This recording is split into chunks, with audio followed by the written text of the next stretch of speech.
طلبہ السلام علیکم ورحمۃ اللہ وبرکاتہ۔ جیسا کہ آپ کو معلوم ہے کہ سبق قرطبہ کا قاضی اس کا مطالعہ جاری ہے۔ کل لیکچر نمبر 13 میں ہم نے تقریباً صفحہ نمبر 65 کے وسط تک اس کا مطالعہ کیا تھا۔ آج ہم لیکچر نمبر 14 میں اس کے بقیہ حصے کا مطالعہ کا آغاز کرتے ہیں۔ بسم اللہ الرحمن الرحیم۔ قاضی بلند آواز سے، لوگوں، ایک مجرم منتظر ہے کہ اسے سولی دی جائے اور سولی دینے والا کوئی نہیں۔ تم میں سے کوئی ہے جو یہ خدمت سر انجام دے سکے؟ قاضی کے اس سوال پر مجمع میں خاموشی طاری ہو جاتی ہے۔ پھر استہزاء کی ایسی زیر لب آوازیں جن سے ظاہر ہے کہ ہجوم کے لوگ قانون کی شکست سے مسرور ہیں، خوش ہو رہے ہیں۔ یعنی جب قاضی کو کوئی بندہ نہ ملا، کسی نے حامی نہ بھری، تو ہجوم خوش تھا کہ پھانسی کا بندہ نہ ملنے کی وجہ سے زبیر کی جان بخش دی جائے گی یا بچ جائے گا، اس لیے وہ خوش تھے۔ لیکن اس سے پہلے جملہ گزر چکا کہ ہونی کو کون روک سکتا ہے۔ عبداللہ اس خاموشی کے بعد قاضی کو جواب دیتا ہے، کوئی نہیں، ایک بھی نہیں، ایک بھی نہیں۔ قاضی کھڑکی بند کر دیتا ہے اور ذرا دیر چپ رہتا ہے۔ پھر بے اختیاری کی کیفیت میں اس کی آہ نکل جاتی ہے، ناظر جاؤ، قیدی کو باہر لے جاؤ، کنجیاں یہ ہیں، قید خانہ کی چابیاں یہ ہیں۔ کنجیاں نکال کر میز پر پھینک دیتا ہے۔ افسر کنجیاں اٹھا کر، باہر کہاں حضور؟ حیران ہے کہ اب قاضی کیا کرے گا، پھانسی دینے والا موجود نہیں۔ قاضی جواب دیتے ہوئے کہتا ہے، سولی کے چبوترے پر، اور کہاں؟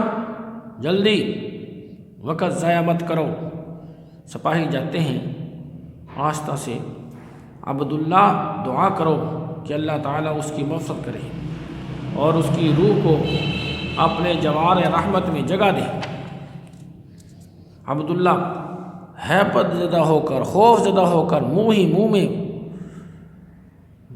بولتا ہے، رب العالمین، اے میرے پروردگار، رب العظیم، اے عظیم پروردگار، اسے سولی دینے کو مل گیا؟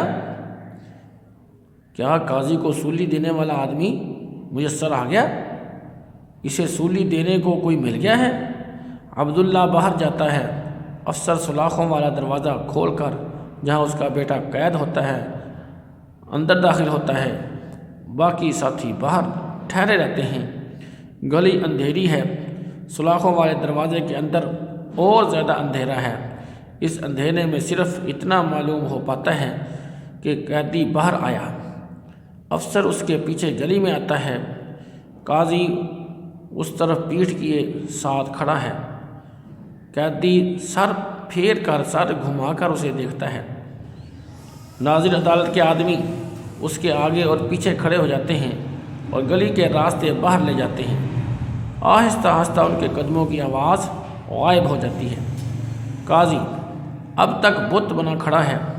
کو سے رحلت بجنا شروع ہوتا ہے، روانگی کا اعلان ہوتا ہے۔ اس کی آواز سن کر قاضی میں حرکت پیدا ہوتی ہے۔ وہ مڑتا ہے اور آہستہ آہستہ باہر چلا جاتا ہے۔ باہر قیدی کو دیکھ کر ہجوم سے تأسف کی آوازیں آتی ہیں، افسوس کہ ہائے اب اس کی جان چلی جائے گی۔ قاضی کے نمودار ہونے پر، ظاہر ہونے پر خوف و دہشت کی چیخیں سی سنائی دیتی ہیں۔ پھر کیا ہوتا ہے؟ سناٹا چھا جاتا ہے۔ کو سے رحلت، روانگی کی گھنٹی یا اعلان ہوتا رہتا ہے۔ ادھر ایوان میں حلاوہ گھبرائی ہوئی آتی ہے اور دریچے میں سے باہر جھانکتی ہے، کہتی ہے، لے گئے، لے گئے۔ کھڑکی کھول کر باہر دیکھنے لگتی ہے۔ باہر کے ہجوم کا شور و غل سنائی دیتا ہے۔ وہ آیا، وہ اسے لے آئے، میرا بچہ، میری آنکھ کا تارا، ارے دیکھو تو کیسے تن کل چل رہا ہے، اکڑ کر چل رہا ہے، اس کا باہر نکلا ہوا سینہ دیکھو، حوصلہ دیکھو، سانس کس بے خوفی سے آ جا رہا ہے۔ شاباش میرے لاڈلے شاباش، سر اٹھائے رکھ، تم پر ہم سب کو ناز ہے، فخر ہے، تجھ پر میرے دلارے، تجھ پر میرے پیارے، تجھ پر جسے مر جانا ہے۔ دیکھ لو اسے، دیکھ لو، جس کے بدن میں گرم خون لہریں مارتا تھا، جس کے دل میں قاتل کے لہو کی ایک بوند بھی نہیں، ایک قطرہ بھی نہیں، ہائے پر قاتل موجود ہے، اس کو پھانسی دینے والا باپ موجود ہے، اور آستین چڑھائے کھڑا ہے، بالکل تیار کھڑا ہے۔ الہی آج کا آفتاب یہ کیا دیکھ رہا ہے، آج کی روشنی میں یہ کیا ہو رہا ہے؟ رب العالمین تو خود اپنی آنکھیں بند کر لے، رب العالمین اتنا دردناک منظر مت دیکھ، مت دیکھ۔ بیٹے کو باپ کے ہاتھ سولی دینے کو ہیں، پھانسی دینے کو ہیں۔ تیری دنیا میں کبھی یوں بھی ہوا تھا؟ پہلے بھی کبھی ایسے ہوا کہ سگے باپ نے بیٹے کو اپنے ہاتھوں سے پھانسی دی ہو؟ ارے دیکھو تو، ارے دیکھو تو، میرا بچہ ہاتھ چوم رہا ہے، میرا بچہ ہاتھ اپنی آنکھوں سے لگا رہا ہے۔ کس کے ہاتھ بھائی؟ اس شخص کے، اس باپ کے جو اسے سولی پر چڑھانے کو ہے۔ جلدی، ارے جلدی میرے رب اس کی روح کو جھٹ، بہت جلد اپنے دامن رحمت میں لے لینا، اسے تڑپانا مت، اے اللہ رب العزت اس کو تکلیف مت دینا، اسے جلدی لے لے، جلدی لے لے۔ ہاں میرے بچے اپنا دم دے دے، جان دے دے، اس کے لیے اور نہ تڑپ، تکلیف میں مبتلا مت ہو، مر جا میری جان، مر جا، مر جا۔ کوسے رحلت تھم جاتا ہے، ہجوم میں سے گریہ و بقا کا ایک دل دوز شور اٹھتا ہے، دل ہلا دینے والا شور اٹھتا ہے، اور پھر آہستہ آہستہ گھٹ جاتا ہے۔ حلاوہ گھٹنوں کے بعد گر پڑتی ہے، چہرہ اونچا اور آنکھیں بند کیے، منہ ہی منہ میں دعائیں مانگ رہی ہے۔ عبداللہ آتا ہے اور اسے دیکھتا ہے اور یوں بولتا ہے گویا اس سے غرض نہیں کہ وہ سنے گی بھی یا نہیں۔